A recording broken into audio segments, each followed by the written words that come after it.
સુરત જિલ્લાના માંડવી તાલુકાના જામણકુવા ગામ ખાતે રાજ્યના આદિજાતિ વિકાસ, શ્રમ અને રોજગાર રાજ્યમંત્રી કુંવરજીભાઈ હળપતિના હસ્તે ₹5.18 કરોડના વિવિધ વિકાસ કામોનું ખાતમુહૂર્ત કરાયું હતું. આ વિકાસ કામોમાં માંડવી ટ્રાઇબલ સબ પ્લાન હેઠળ મંજૂર કરાયેલા ન્યૂ ગુજરાત પેટર્ન અને ડીસાઇગ યોજનાના 4.22 કરોડ અને એનપીસીઆઈએલ કાકરાપાર સીએસઆર ફંડના ₹95.89 લાખના કામોનો સમાવેશ થાય છે. આ પ્રસંગે આદિજાતિ રાજ્યમંત્રીએ જણાવ્યું હતું કે વડાપ્રધાન નરેન્દ્રભાઈ મોદી દેશને વિકસિત ભારત બનાવવા માટે અથાગ પ્રયત્નો કરી રહ્યા છે.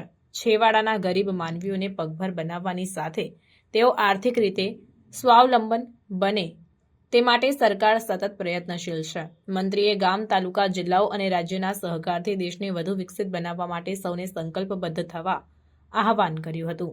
તેમણે વધુમાં કહ્યું કે રાજ્ય સરકારના આદિજાતિ વિભાગ દ્વારા ₹5 કરોડથી વધુની રકમ ફાળવણી કરી છે, જે હેઠળ જામણકુવા, સુલી, કેવડી અને પીપરિયા જેવા ગામોમાં ખેડૂતો માટે પાઇપલાઇન, સામૂહિક મોટર અને સોલાર પેનલ લગાડવાની કામગીરી કરવામાં આવશે. આ રીતે સિંચાઈની સમસ્યાઓ દૂર થવાથી ખેતીમાં સુધારો થશે અને ખેડૂતોની આવકમાં વધારો થશે. તેમણે ઉમેર્યું કે વડાપ્રધાન નરેન્દ્રભાઈ મોદી જ્યારે ગુજરાતના મુખ્યમંત્રી હતા તે સમયથી જ તેમણે ખેડૂતોની આવક બમણી કરવાની દ્રષ્ટિ સાથે સંકલ્પ લીધો હતો. આ સંકલ્પને સિદ્ધ કરવા માટે રાજ્ય સરકાર દ્વારા વિવિધ યોજનાઓની શરૂઆત કરવામાં આવી, જેના માધ્યમથી ગુજરાતના હજારો ખેડૂતોને તાલીમબદ્ધ કરવામાં આવ્યા હતા.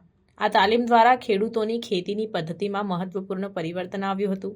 આધુનિક કૃષિ પદ્ધતિઓ અપનાવવાથી ખેતીમાં ઉત્પાદન ક્ષમતા વધી અને પાકોમાં વૃદ્ધિ થઈ છે.